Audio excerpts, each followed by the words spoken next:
everyone, very warm welcome once again to your favorite channel. Indeed, that is StudyIQ IS English, and my name is Praveen Mishra, and we are going to continue our chapter, that is Indian paintings, into our art and culture series, right?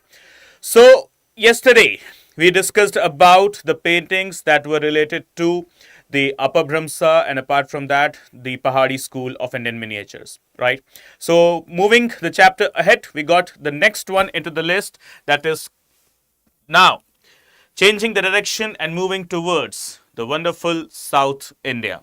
And as wonderful as our South India is, and so does its art and culture is as well, right? So when we talk about the performing arts of our Southern India, the first and the foremost thing that comes into your mind, that is, as you can watching the images as well that is popping in your brain, that is with regard to either it could be dance or it could be music as well. But apart from the wonderful dances, some extraordinary classical music, we have got some extraordinary Indian miniature paintings as well. So here we go. When we talk about the first location of South India, here it is, that is the Tanjore paintings, also known as gold-coated paintings. Yes, that's correct. With regard to the flourishment of the kingdoms specifically in the south, from Vijayanagar to Vodayar to Cholas to Cheras to Pandyas, or any other one, in fact including the Nizamabad, the Nizam kingdom, or the Mysore kingdom, or even the Marathas, that is towards the Deccan. We have seen that these were the kingdoms which had immense amount of wealth. And yes, they have used this wealth for the upliftment of the society at the best possible ways. From Marathas to Nizam to the kingdom established by Hyder Ali or any particular other kingdom, specifically Vijayanagar. Vijayanagar Empire is what we call it as one of the templates of the Indian kingdoms. Okay, indigenous Indian kingdoms when you talk about, right? Indigenous. That how the flourishment could occur. It's specifically into the medieval ages, though in the ancient ages we have got with regard to this Guptas, Mauryas or the post-Mauryas, but specifically with regard to this normal, that is medieval Indians. Okay, so this is what we have got, the Vijayanagar and so on. Okay, so here we go. That is Tanjore paintings, also the gold coat paintings. So here we can see the coating that is done in golden color. Okay, the coating that is done in order to represent the richness, the flourishment of the kingdom, right? So when we talk about the features, the Tanjore painting features, a style of painting characterized by drawing techniques of shading and use of pure and brilliant colors. They flourished in the Tanjore, that is South India, specific time period being 18th and 19th centuries, right? So what is the specific time period? 18th to 19th centuries. Okay, this is where the Tanjore paintings they come into the picture, right? Next thing, the paintings are notable for their adornment in the semi-precious stones. Okay, what are stones? Semi-precious stones, from pearls to glass pieces and the gold as well. And the rich vibrant colors, dashes of gold, semi-precious stones and fine artistic work, they are characteristics of the Tanjore school of painting. So the first thing that has been highlighted here as well, that is the Tanjore school of painting, also having the name the gold coated paintings. Okay, so whenever you encounter the term gold coated paintings, so simply it is just one name, that is Tanjore. It's not like that the gold coating was not used by any other school. Specifically when you talk about the Mughal school, so we have got the name Shah Jahan, who started the use of gold and silver colors. But those who used the gold as the base, those who used the gold as the adjective or the highlight of the painting, it was just the Tanjore school. Right. So apart from this, the other striking features with regard to the Tanjore school, what we have, the paintings are mostly of gods and goddesses. So they were focusing where? On the religious aspect, that is representing the Devi and the Devta, that is the gods and the goddesses. Right. Next thing, these paintings reached their zenith under a very famous king of Maratha Empire. what we can call him as the last sovereign ruler of Maratha. What's his name? So it's written here, Maharaja Sarfoji II of the Maratha dynasty. Okay, he was also having Tanjore under his kingdom. Okay, what is the name? Maharaja Sarfoji II. Right? So he was the biggest protagonist or the protector of the Tanjore paintings. And most of the paintings, they do depict a smiling Krishna in various poses and various major events in his life. So basically, when we talk about like in Rajasthan school of paintings, we discussed about this Kishangarh School of Paintings. So the name itself is what the clear-cut answer is. Kishangarh School of Painting. Kishan, right? That is referring to Lord Krishna. So just the Kishangarh School of Paintings, okay, was depicting the life and times of Lord Krishna. This one, it is also representing the Lord Krishna as well in various events of his life. Not just one single event, but various events from childhood to teenage, to birth, to the involvement into the war of Mahabharata and so on, right? So, depicting whom? Lord Krishna. So, Tanjore, as you can see here, the reference of the painting that we have also here, okay? Here, depiction where, if you can see, it is clearly the depiction of Lord Krishna, right? So, moving ahead. So he is Maharaja Sarfoji, and this painting also belongs to the Tanjore school of painting. And apart from that, the richness of the Tanjore painting. See, personally speaking, this is what my personal opinion is. The most adorable Indian miniature paintings that I believe, in my personal opinion, I'm telling, okay, is this, the Tanjore school of art. From Roop Bheda to Bhav, from Pramanam to this Varnika Bhanga, to the Sradrishyam, okay, that is similitude, Sadrishyam. Everything is perfect here. It's not like that the other paintings were imperfect. They were also perfect, no doubt in that. But here, this is beyond the level of perfection. And see the richness of Varnika Bhanga, that is color variation. Okay, how beautifully crafting. Okay, how beautifully the crafting has been done. Okay, so as you can see, Radha Krishna, okay, Lord Krishna is the main depiction. And see the variation in the color and the dominance of gold color, the gold coating. Okay, this is something extraordinary. Even when you are watching this on your phone or a tablet, okay, that is even if the screen is small, then also you do not need an enlargement over this. As you can see how this peacock feather specifically representing that blue color, how royally it has been represented, right? It is here. And ornamentation. See how much focus, attention and dedication has been given to the ornamentation. And looking the attire. And the attires also, they have been represented with gold color, right? And just watching about the pile thing here. Okay, so the pile is also ornamented. It is gold and also ornamented with a green pearl, right? So this is the beauty of the Tanjore school of painting. Okay, impetus 18th to 19th century. Who is the prime name? What is the prime name here? Maharaja Sarfoji II, belonging to which dynasty? Yes, it is none other than the Maratha dynasty. Okay, so moving to the next school of Indian miniatures, the next one, it is what? The Mysore painting. Just their joining area, Tanjore to Mysore. Though very much in the vicinity, but it will be having some basic differences. As you can see once again, they are representing religion once again. Right? So how Lord Ganesh is there along with Mata Parvati, right? And how the wonderful crafting is done. Okay, how the wonderful representation is done. Right? Once again, if you can see, this time, if the basic difference, just talking about the basic difference, here it is very, very vibrant, very bold look. And here you can see bit softness in the representation. Okay, so One side, when we talk about the location of Tanjore, it is having very bold representation, whereas when we talk about Mysore, okay, the other adjoining region, okay, so that is what bit softer in nature, right? Okay, yeah. Good afternoon, guys.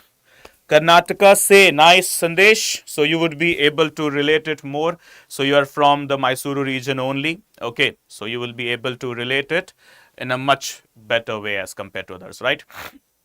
So some soft colors, okay, soft representation. What are the features? Okay, so the distinct school of Mysore paintings evolved from the paintings of the Vijayanagar times, that is during the reign of Vijayanagar kings from 14th century, starting from 1336 and continued till the time period of 1565. Okay, so Mysore paintings, they got impetus, okay, literal impetus with regard to which particular kingdom? It was none other than Vijayanagar kingdom. Okay, from 14th to 16th century onwards.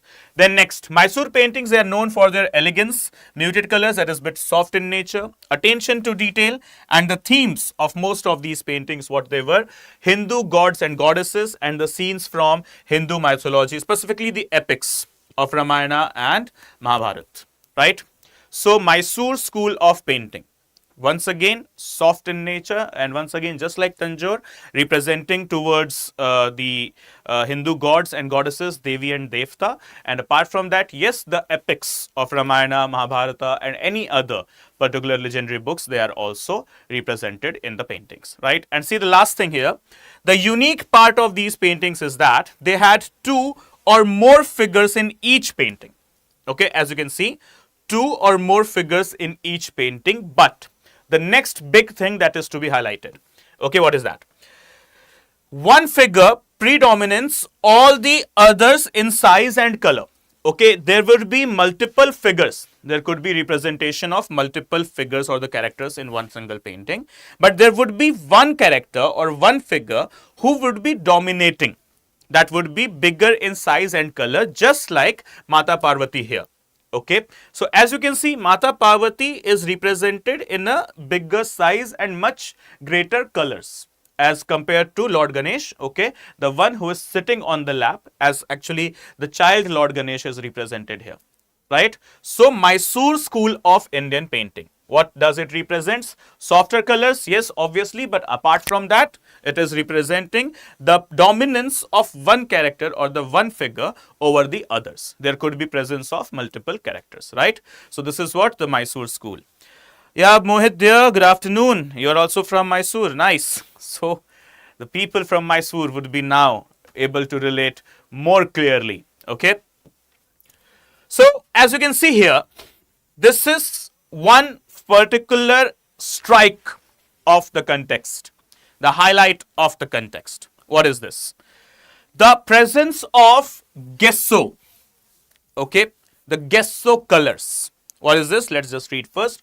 The gesso work was the hallmark of the traditional paintings of the whole of Karnataka, and gesso refers to the paste mixture of white lead powder, gamboos, and glue, which is used as an embossing material and covered with gold foil. And gesso was used in the Mysuru painting for depicting intricate designs of clothes, jewelry, and architectural details on pillars and arcs that are usually framed to the deities. Right? So basically speaking, what is gesso work? Gesso basically represents a type of a paste.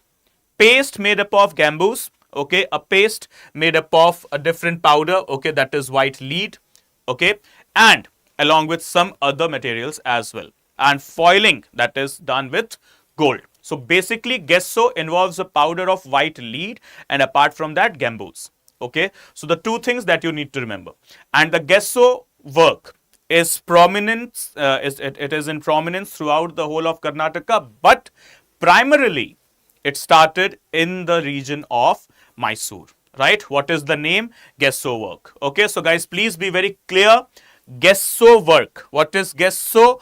A particular element made up of the powder of white lead and apart from that gamboos. Okay, so this is what the two things that you need to remember with regard to the gesso work, though used in the whole of Karnataka, but primarily it started in the location of Mysore, and this is how when they use gesso, so they have painted the paintings like this, and you can see the perfection present here. The delicacy, the softness, the connoisseur hands present there into the painting. Okay, so all of the 6 limbs, it is the perfect visual representation of Shadanga, right? So, next thing, the Bazaar paintings. Yeah, the name is Bazaar. What do we mean by the term Bazaar? Yeah, very clear, right? Market. Some offshoots of the Indian school of miniatures, from Mughal to Rajputana to Jain to Pala, okay, from the locations of Pahadi, from the locations of Deccan, that is towards the areas of south as well, Tanjore to Mysore.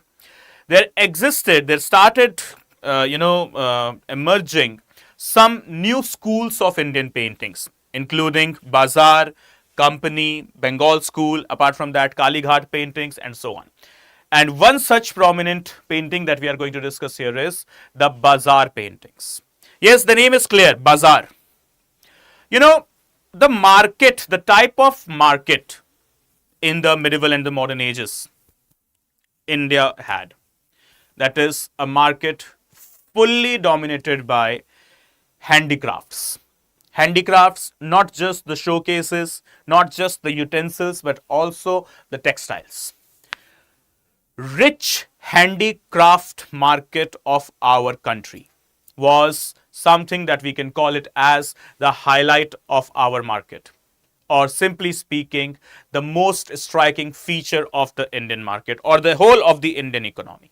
From north to south, from west to east, to every single corner, right?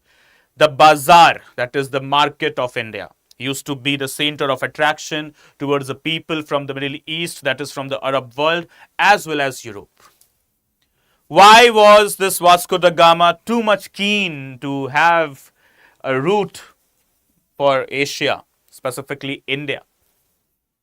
What made the Portuguese, the Dutch, the English, the French come back to India? It was the immense wealth of this nation that has been drained by all of these colonial powers, and apart from that, the market, the unique products. Yes, the Europeans, they also brought many unique products into India, no doubt in that. I'm not denying the fact that.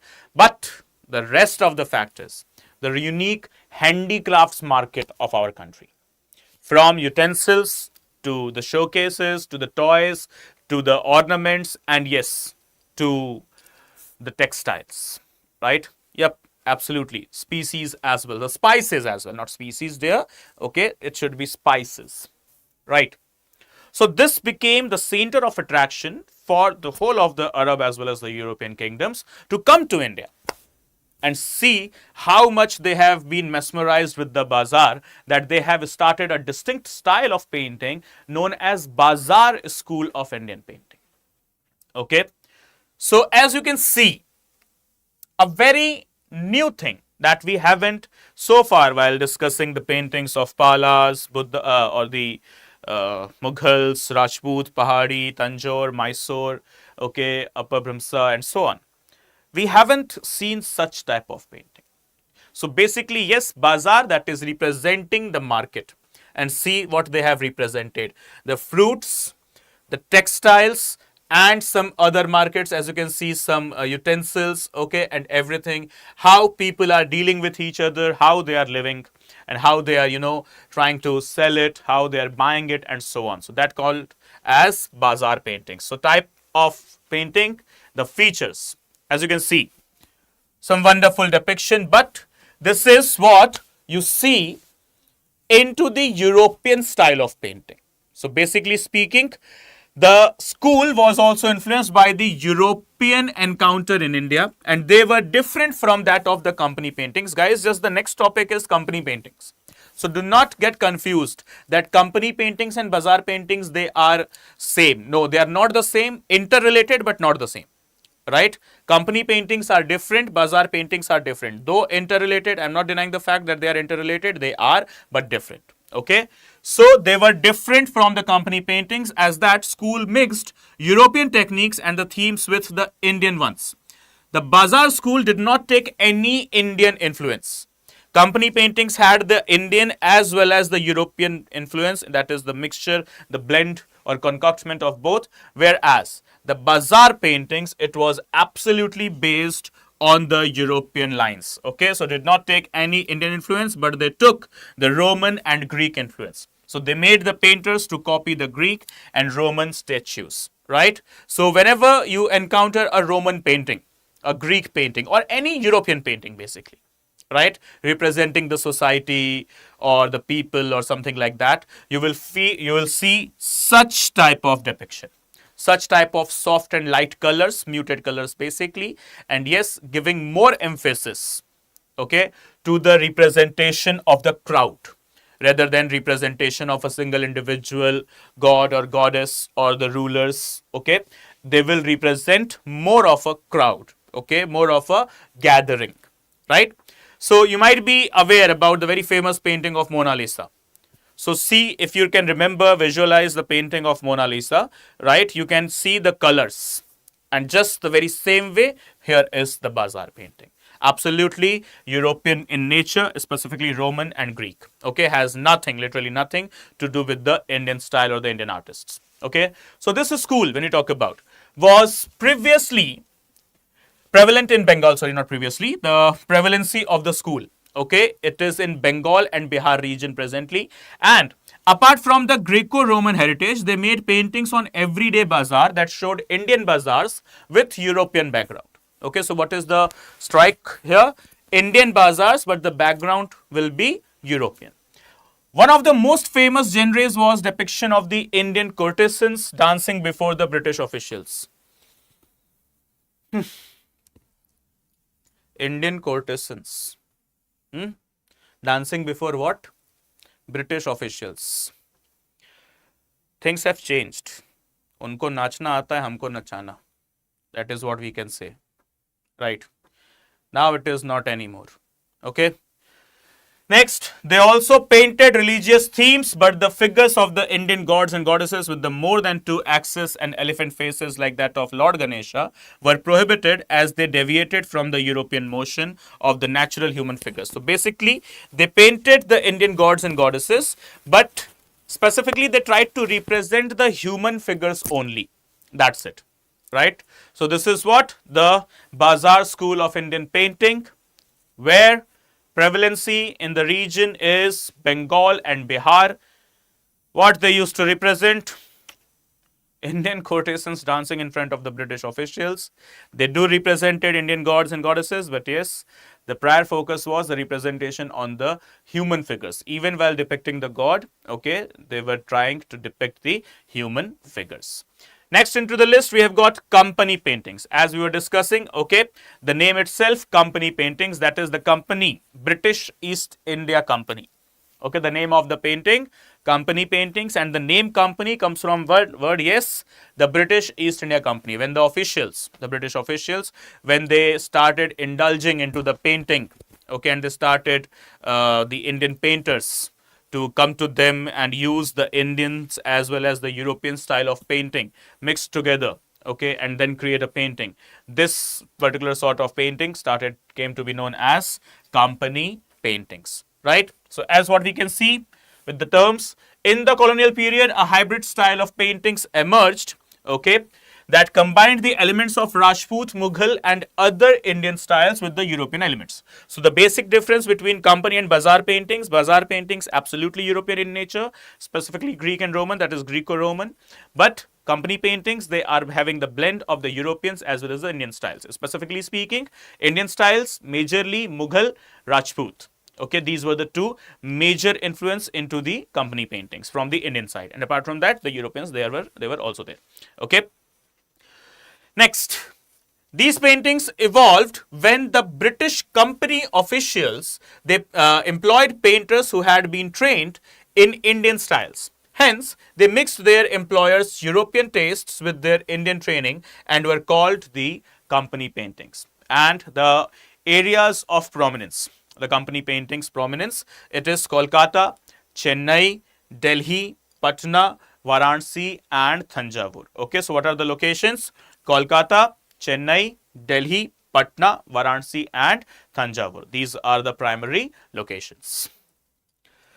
Okay, guys, so let's discuss couple of MCQs related to our painting segments only.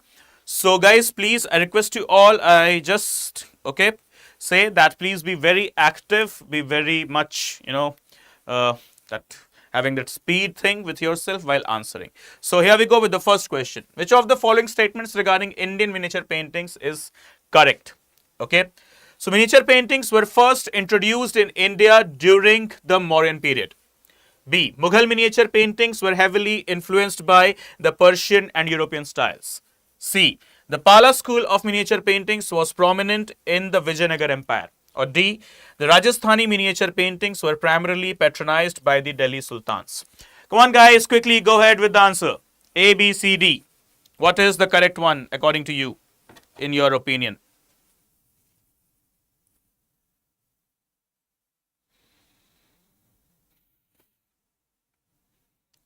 B. Okay. So let's see the correct answer. Here we go. That's it. Mughal miniature paintings were heavily influenced by the Persian and European styles. Okay, so Mohit and Sandesh, good. The correct answer is B. So as we can see the features, the tradition of miniature painting in India dates back to the Pala period, as we have already discussed this, okay, not the Mauryan one. So the Mughal school of miniature painting developed under Akbar and was influenced by the Persian, that is Safavi, and the European styles as well later on. The Pala school prevalent in Bengal and Bihar and was associated with Buddhist manuscripts, not the Vijayanagar Empire. And the Rajasthani school flourished under the Rajputana kings and not the Delhi Sultanate. Next, which Indian miniature painting style is characterized by strong Islamic and Persian influences, okay, with a preference for bright backgrounds and the use of gold and silver color? Come on, guys. Which Indian miniature painting is this? Strong Islamic Persian influence with a preference for bright backgrounds and the use of gold and silver foils. Which one? Quickly, quickly. Kangra, Pahadi, Deccan, Tanjore. Okay, so Mohit has to answer C. Are there anyone else? Is there anyone else who's going to answer? Okay. So let's see what's the correct answer. Yes, it's C. That is the Deccan. The Deccan school is including the schools of Bijapur, Golconda and Hyderabad was heavily influenced by the Persian styles with elongated human figures, integrated floral designs and rich colors. And the artists, they used gold and silver foiling to highlight the details. When you talk about the Kangra and Pahadi paintings specifically, they are lyrical and soft. While Tanjore paintings, they are distinct with the thick gesso and work and embedded gemstones. Next, the influence of which religious movement is most prominently seen in Basohli painting? Is it Sufism? Is it Vaishnavism and Bhakti movement? Is it Jainism or is it Shaivism? Which one it is? Influence of which religious movement is most prominently seen in Basohli school of Indian miniatures? Come on. Sufism, Vaishnavism and Bhakti, Jainism, Shaivism. Okay. So A. Okay. So let's see the correct answer. What is it? So the correct answer is B. That is Vaishnavism and Bhakti movement. So what is the concept? Many Basohli paintings, they depict the themes from Hindu mythology, particularly the Krishna Bhakti movement. And apart from that, the Gita Govinda written by Jaydev and Rasmanjari by Banadatta, they are some of the most famous works from this school. Okay. So next, how does Mysore paintings differ from Tanjore paintings? What is the basic difference in Mysore and Tanjore school of Indian miniatures? How do we differentiate? Come on, guys. A. Is it Mysore paintings use gold leaf whereas Tanjore paintings do not? B. Mysore paintings are more delicate and emphasize free lines while Tanjore paintings are bolder and more decorative. C. Mysore paintings exclusively depict courtly scenes, while Tanjore focus on Hindu mythology. And D. Mysore paintings have a Mughal influence, whereas Tanjore paintings have a Persian influence. Come on, okay, the correct answer is B, according to you guys. Okay, so let's see the correct one. So the correct answer is B. Once again, okay, right, all of you. Mysore paintings are more delicate and emphasized fine lines, while Tanjore paintings are bolder and more decorative, right? So both Mysore and Tanjore paintings, see the explanation, they use gold leaf, but Mysore paintings emphasized fineness and soft lines, whereas the Tanjore paintings, they have bold outlines. So Tanjore paintings have a heavier, more ornate appearance, while Mysore paintings maintain elegance and precision, that is the softness. Okay guys, so that's it. Okay, no, we have one more question here. That is the company paintings. With regard to the company paintings of the British colonial period are most closely related to which type of art? Is it Pahadi, Tanjore, Bazaar or Kalighat? Come on, this should be the easiest. Yes, Sandesh, we discussed that there. Come on, answer this one. The company paintings of the British colonial period are most closely related to which type of art? Pahadi, Tanjore, Bazaar, Kalighat. Come on. Okay, D, that is Kalighat. So let's see the correct answer. It is C, that is Bazaar paintings. Yes, Mohit, you're right. Okay.